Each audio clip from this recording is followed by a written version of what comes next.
Ja, sí, ja ho sé. Fa anys que intentes anar ben pentinada i no ho aconsegueixes. Que tens els cabells ondulats, com jo. Escolta, tranquil·la, sóc la senyoreta Meravella i avui t'explicaré com controlar els cabells ondulats. Mira, he trigat 10 mesos en gravar i editar aquest vídeo, així que queda't, si us plau, fins al final i així veuràs com controlo uns cabells supercurts, uns cabells curts i uns cabells molt llargs. Ostres, tu, quina melena, No us ho esperàveu, que la senyoreta Meravella tingués aquesta cabellera? Veieu com és el meu cabell? És un rotllo. Diguem que no és ni llis ni arrissat, no? És així com encrespat. Sempre he tingut aquesta inquietud d'intentar dominar els meus cabells i em costava molt. M'he comprat productes per cabells arrissats, he fet de tot, m'he fet la permanent llisa també, cabells curts, cabells molt curts, cabells llargs, cabells superllargs. No aconseguia mai, de cap manera, acabar de controlar aquesta cabellera. I la clau la vaig trobar en un vídeo que YouTube em va suggerir sobre el Curly Girl Method. És així? No sé si aquest és l'ordre o Method Curly Girl. No. Aquest mètode el que fa és parlar de com les persones amb els cabells arrissats s'han de cuidar els cabells. Aparentment, aquest vídeo no era per mi, perquè jo no tinc els cabells arrissats. Oi que no? Que no tinc els cabells arrissats? Ho veus clar, no, tu? Doncs sí que tinc els cabells arrissats. Resulta que els cabells ondulats són un tipus de cabell arrissat i, per tant, necessiten una cura especial. Una de les característiques d'uns cabells arrissats és que són secs, d'acord? Els falta hidratació. Però clar, com hidrates els cabells? Com s'hidraten els cabells? Posant-los greix. Això em fa molta gràcia perquè jo tinc família a pagès que expliquen que la seva crema hidratant doncs, és l'oli d'oliva. I també m'havien dit fa la tira d'anys que l'oli es podia posar als cabells. I saps allò que t'expliquen aquestes coses i penses, pobra gent de poble, jo que soc de Barcelona de tota la vida, jo puc comprar productes pensats per als cabells i no utilitzar aquestes coses cutres, no? Doncs mira, perdoneu, familiars meus, perquè després d'haver-vos jutjat resulta que he acabat descobrint que la solució al meu problema de cabells era utilitzar oli. I aquí el que feia era explicar-vos tots els olis que havia utilitzat alguna vegada, però sabeu què passa? Que la saviesa popular ja ho diu. L'oli d'oliva és el més barat i va igual de bé que qualsevol altre.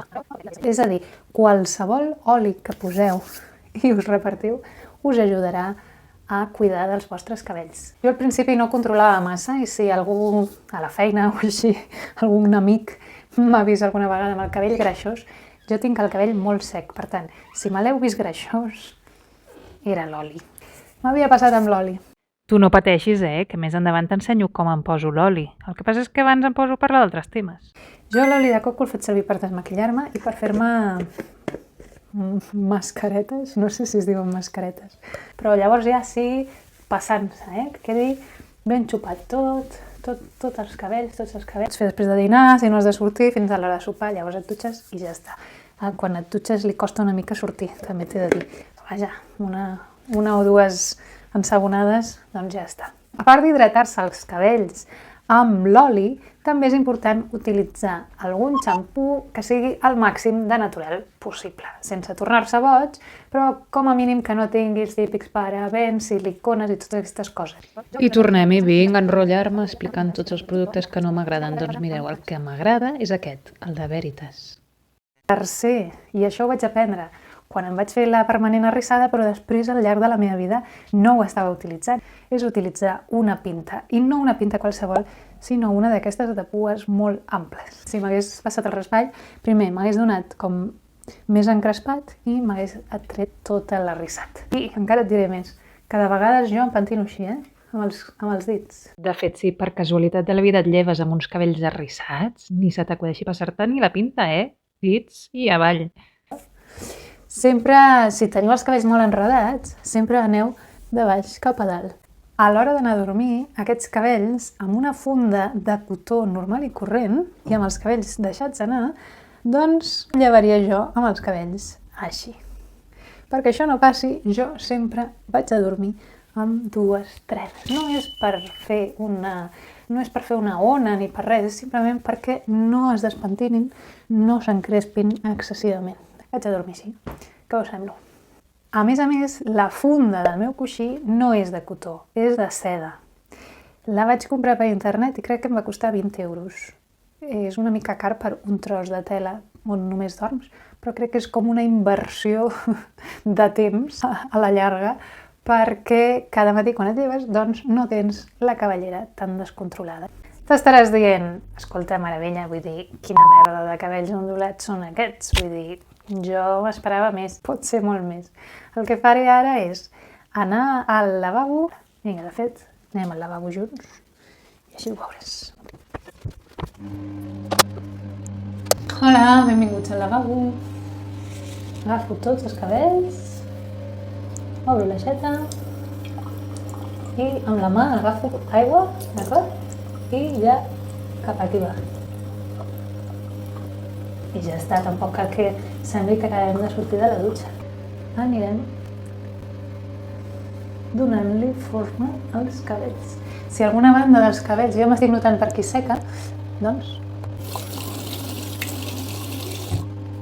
també li passem una mica d'aigua i anem fent així per donar-li forma. I per acabar, aquestes gotes d'oli, una goteta a la palma de la mà. D'acord, faig així i només la part de baix, no cal anar massa amunt. I res, i deixem que s'assequi al vent. Aquesta és una altra cosa que no he comentat abans. Més val no utilitzar secadors, ni planxes, ni cap d'aquestes coses. Els cabells que s'assequin de manera natural. Jo sé que costa si has de sortir al matí de casa i fa molt de fred, però estàs en moviment, no sé. Si t'has d'enconstipar, no.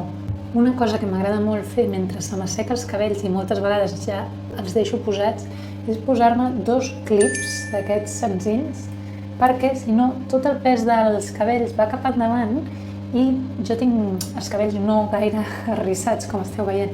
Llavors el fet de separar-los una mica de la cara fa que l'ona sigui com més exagerada, saps?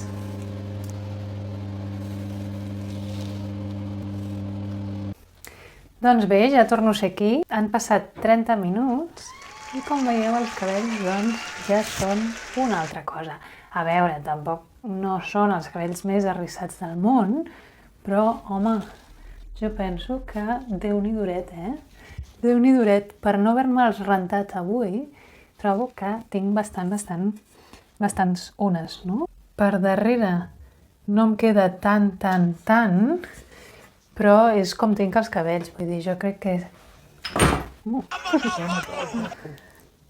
són més arrissats d'aquí que de darrere. I de fet són més arrissats de sota que de dalt. I per això enganyo una mica si em poso els clips, perquè si em deixo anar els cabells ja es veuria tot això molt llis. Doncs bé, el que faré ara és anar a la dutxa. Aniré a la dutxa sola, no farem com abans. Bàsicament, a la dutxa és mullar-se els cabells i no em rento el cabell així. Aquest moviment no el faig mai. El que faig és posar-me una mica de xampú i vaig fregant i intento que el sabó vagi penetrant al cap, que és el que ens volem rentar. Els cabells no cal rentar-los, es rentaran sols mentre vagi caient el sabó. El que volem rentar és el cap, d'acord? La closca. Els cabells els deixem així, tranquils. Per l'acondicionador, me'n poso una miqueta i me'n poso d'aquí cap avall, d'acord? Vaig fent així i llavors a la dutxa és quan em passo la pinta. Tot el cabell ple de condicionador. I la pinta passa sola, llavors, en aquell moment. Flash, flash, flash, flash. Quan surti de la dutxa no em tornaré a pentinar. Després, el que faig és fer així, d'acord? Una altra vegada. I després ja m'esbandeixo els cabells i torno a fer així. No surto amb els cabells xops, surto amb els cabells bastant escorreguts i quan surto de la dutxa no m'asseco amb una tovallola normal els cabells, això és molt important, sinó amb una tovallola d'aquestes del Decathlon, que són d'esport, i igual que a l'hora de rentar-nos els cabells no fem així, a l'hora de secar-nos tampoc. Jo el que faig és exactament això. Aquest és el meu ritual de sortir de la dutxa. Faig així una tovallola. Sí? Passo els cabells per fora. I ara passo per una banda, per l'altra, lego aquí, i ara per aquí, tota la part de baix. Faig una mica així, perquè amb aquests moviments els cabells arrissats s'estan posant tots per ordre, però s'estan com aixafant cap a dalt, com quan faig així, no?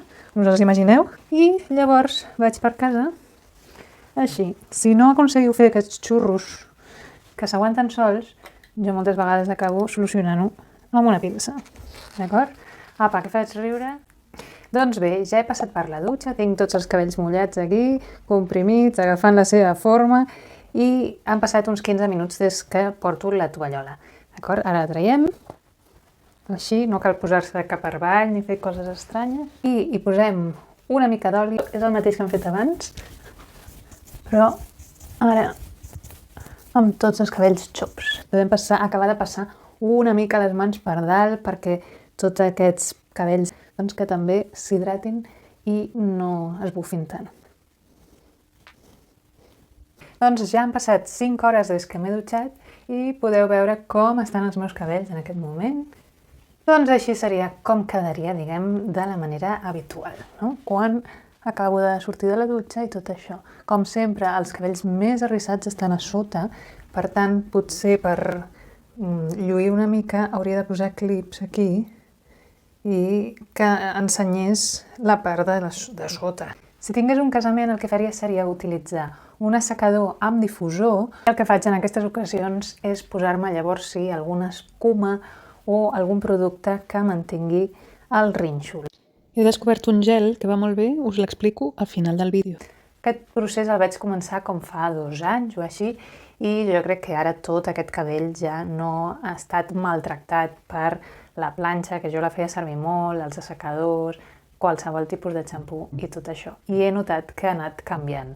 Per tant, si tu proves, fas tot el que faig jo i no et queda aquest resultat, és possible que no tinguis els cabells tan ondulats com jo o que el teu cabell necessiti temps per tornar a la seva forma original. Estic molt contenta perquè fa 1 any i mig que no em tallo els cabells i no tinc ni una sola punta oberta. És que no es veurà, a càmera jo sé que no es veurà, però a mi m'agradaria poder-ho demostrar. Potser t'estàs preguntant si amb els cabells tan curts aconseguiria tot això. Doncs ara mateix t'ho ensenyo. Doncs mira, acabo de tallar-me els cabells aquí a casa i ara mateix els meus cabells no es veuen gaire malament perquè me'ls he planxat per poder-me'ls tallar. Però demà al matí quan em llevi estaré així. Abans de planxar-me'ls m'he passat un protector de calor, que és una bona idea si de tant en tant utilitzem planxes o assecadors. Així és com m'han quedat els cabells quan he passat per la dutxa, me'ls he rentat, m'he posat l'oli, he fet així. M'he esperat a que s'assequin i aquest és el resultat. Tampoc és que tingui aquí uns tirabuixons espectaculars. I tot això passava al mes d'abril de 2022 i jo ja donava el vídeo per acabat. Però després em va agafar, sabeu aquell sentiment que tenen els influencers de pensar que estan estafant a la gent? Doncs em va agafar això, perquè clar, amb aquells cabells tan super curts que duia, tampoc és que traiés molta ona. Llavors vaig decidir que m'esperaria que em creixessin una mica més per seguir-vos explicant. Com us deia al principi, vaig començar aquest vídeo a l'abril i ara és mes de febrer de l'any següent. O sigui, què ha passat amb tots aquests mesos? Que m'han crescut molt els cabells. Ai, gràcies a Déu, gràcies a Déu. Direu, una de les coses que us volia comentar és que els cabells ondulats són més fàcils de governar quan més llargs són. A més, els vam tallar aquí a casa, me'ls va tallar el meu meravellós marit i, esclar, jo crec que si uns cabells ondulats han de ser tan curts, més val que ho faci un professional i li doni una mica de forma, perquè jo els havia tingut molt curtets i m'havien quedat molt bé i aquest cop no aconseguia tant que lluïssin les zones. També us he de dir que com que fa molt de fred on visc, que el que no feia era mullar-me així els cabells si no m'acabava de dutxar. Llavors això també fa que, clar, aquests cabells així, amb aquella mida tan curta i tot, doncs acabava sempre amb una cueta o 2 cuetes, que era el que m'arribava. I així és com em queda ara. Volia agrair als meus nous subscriptors que us heu subscrit quan no estava traient vídeos, de veritat. Moltíssimes gràcies. Això és per vosaltres. Iuhu! Que no estàs subscrit? Doncs subscriu-te tu també i toca la campaneta i així YouTube t'avisarà quan tregui un nou vídeo d'aquí un any o 2 o 3, no se sap mai. En algun moment del vídeo t'he dit que he descobert un gel que va superbé. Doncs mira, és aquest. Ah, que això no és un gel, és lli. És lli. Doncs mira, el que has de fer és comprar-te un paquetet d'aquests de lli, posar-hi 2 cullerades soperes per un got d'aigua. Deixar-ho bullir, al cap d'uns 10 minuts, colar-ho. I després hi poses el líquid en una d'aquestes safates per fer gels, d'acord? Ho congeles. Si tens 2 safates, doncs fes més producció. Tens totes aquestes reaccions, per entendre'ns, de gel per als teus cabells. I quan et vas a dutxar, treus un d'aquests gels, el poses a dins d'una cantimplora, deixes als peus de la dutxa la cantimplora mentre t'estàs dutxant, així es desfà el gel, i quan acabes de dutxar-te, doncs et poses aquest gel de la meitat cap avall i fas així, com sempre. T'esbandeixes una mica l'esquena perquè no tingui lli i cap a la feina. I recorda, com diuen els Pets a la seva millor cançó d'amor, et veig, el sol s'amaga entre els teus meravellosos cabells. I ja està. Ciao.